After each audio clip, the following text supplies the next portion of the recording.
नमस्ते टॉरस। मैं उम्मीद करती हूँ कि आप सभी अच्छे हैं, अपनी लाइफ में ग्रो कर रहे हैं, प्रोग्रेस कर रहे हैं।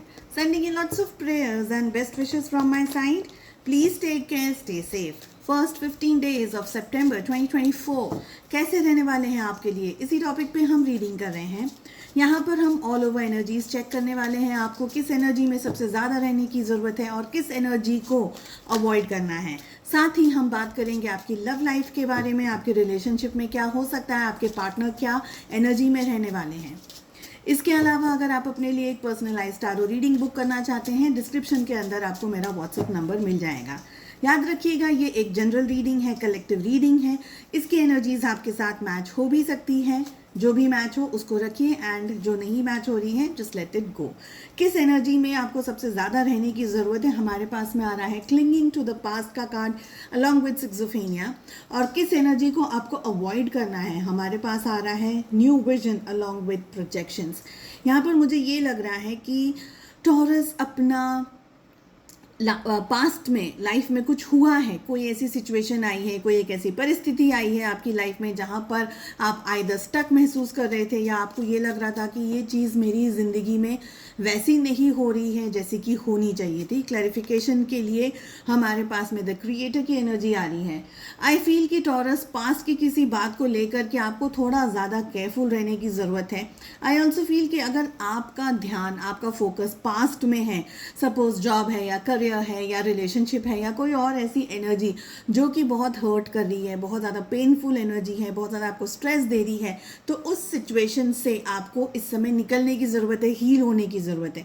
स्टक एनर्जी के अंदर आप बहुत ज़्यादा उलझन या उलझी हुई एनर्जीज के अंदर स्टक हो, यहाँ पर मुझे ये भी दिख रहा है। हमारे पास में बहुत ही प्यारी एनर्जी आ रही है जो कि कह रहा है कि आपको इस समय एक्शंस लेने की ज़रूरत है, आपको इस समय कुछ काम करने की ज़रूरत है, फोकस करने की ज़रूरत है और आपको अपनी ही लाइफ का क्रिएटर बनने की ज़रूरत है। तो चैलेंजेस अगर आ रहे हैं तो उनको अपने हाथों में ले लीजिए और उन चैलेंजेस के ऊपर बहुत अच्छे तरीके से आपको काम करने की ज़रूरत है, वर्क करने की ज़रूरत है। कोई भी ऐसा काम जो कि रिस्की हो, बहुत ज़्यादा आपने ख्याल नहीं रखा, बहुत ज़्यादा आपने थॉट नहीं दिया उस काम के ऊपर, जस्ट एवे ही उठ करके कोई भी डिसीजंस नहीं लेने हैं आपको। मुझे यहाँ पर ये एनर्जी फील हो रही है कि टॉरस आप अपनी लाइफ में है ना, कुछ बात को लेकर के क्लियर नहीं है, वो माइंड में आपकी चीज़ें क्लियर नहीं हो रही हैं, और अगर क्लियर नहीं है, क्लैरिटी नहीं मिल रही है तो आपको आगे नहीं बढ़ना है। कोई रिस्क नहीं, अगेन मुझे यहाँ पर रिस्क ज़्यादातर आप लोगों के लिए दिखाई दे रहा है कि आपको कोई रिस्क नहीं लेना है। अगर आपको चीज़ें समझ आ रही हैं वेल इनफ, नहीं समझ आ रही है तो पास्ट में आप देख सकते हैं कि आपको क्या एक्सपीरियंस हुआ था या आपका पास्ट आपको क्या बता रहा है, ठीक है।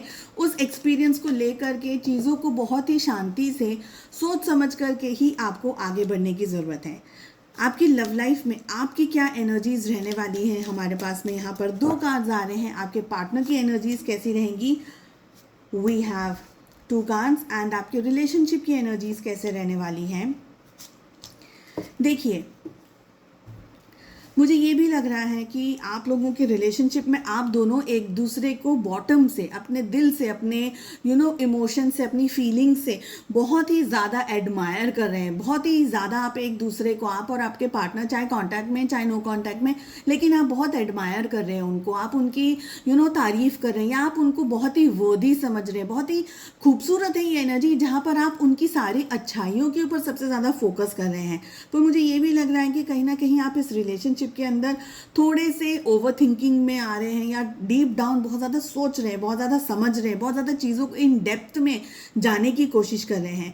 आप अपने पार्टनर को फैंटेसाइज कर रहे हैं, रोमांटिसाइज कर रहे हैं, उनके बारे में सोच रहे हैं, लेकिन मुझे लग रहा है कहीं ना कहीं कुछ हद तक आप लोग अपने रिलेशनशिप में या अपने प्यार का सैक्रिफाइस कर रहे हैं फॉर सम रीजंस। हो सकता है कि आप दोनों का जो अंडरस्टैंडिंग है वो इस समय मैच नहीं कर रहा है, या आपके पार्टनर की अपब्रिंगिंग अलग है, कास्ट अलग है, कोई और दूसरा इश्यू है, उनकी सोच अलग है, कोई और एक ऐसी बात है जिसकी वजह से आप चाहते हुए भी नहीं चाहते हुए भी आप सैक्रिफाइस कर रहे हैं। आई ऑल्सो फील कि कुछ हद तक आपको ये भी लग रहा है कि यार प्यार बहुत है लेकिन मैंने इस रिश्ते में दिया भी बहुत है, तो अब थोड़ा सा मुझे अपने ऊपर फोकस करना है, अपने ईगो को आप मेंटेन रखने की, अपने सेल्फ वर्थ को। मुझे यहाँ पर ईगो की एनर्जी कम और सेल्फ वर्थ की एनर्जी ज़्यादा दिख रही है।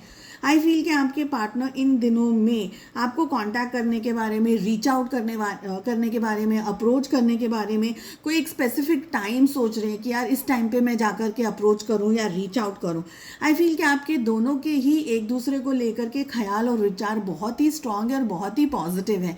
ऐसा कोई हर्टफुल या कोई किसी को तकलीफ पहुंचाना, हर्ट करना, ऐसे कोई यहाँ पर मुझे एनर्जीज नहीं दिख रही है। मुझे ये भी लग रहा है कि आपके पार्टनर इस रिलेशनशिप में आगे भी बढ़ना चाहते हैं, आपके साथ ही आगे बढ़ना चाहते हैं, लेकिन आप भी वेट कर रहे हैं कि वो कोई स्पेसिफिक एक्शंस लें, तब जाकर के आप डिसाइड करें कि ओके अब करना क्या है। तो वेटिंग की एनर्जी आप दोनों की ही तरफ से मुझे दिख रही है।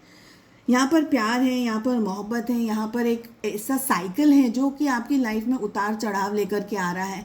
कभी आप लोग दोनों बहुत हैप्पी हो जाते हैं रिलेशनशिप में, कभी आप दोनों ही बहुत ज़्यादा सैड हो जाते हैं, रिश्ता रुक जाता है, कभी एकदम चल पड़ती है गाड़ी और कभी एकदम से जैसे बोलते हैं ना कि स्टॉप आ गया हो। तो एक ऐसा साइकिल आपकी ज़िंदगी में चल रहा हो, हमें यहाँ पर ये एनर्जीज दिख रही है। चलिए, मैं उम्मीद करती हूँ आपको रीडिंग पसंद आई। I wish you all the very best. हम मिलते हैं नेक्स्ट रीडिंग में। Take care, bye bye.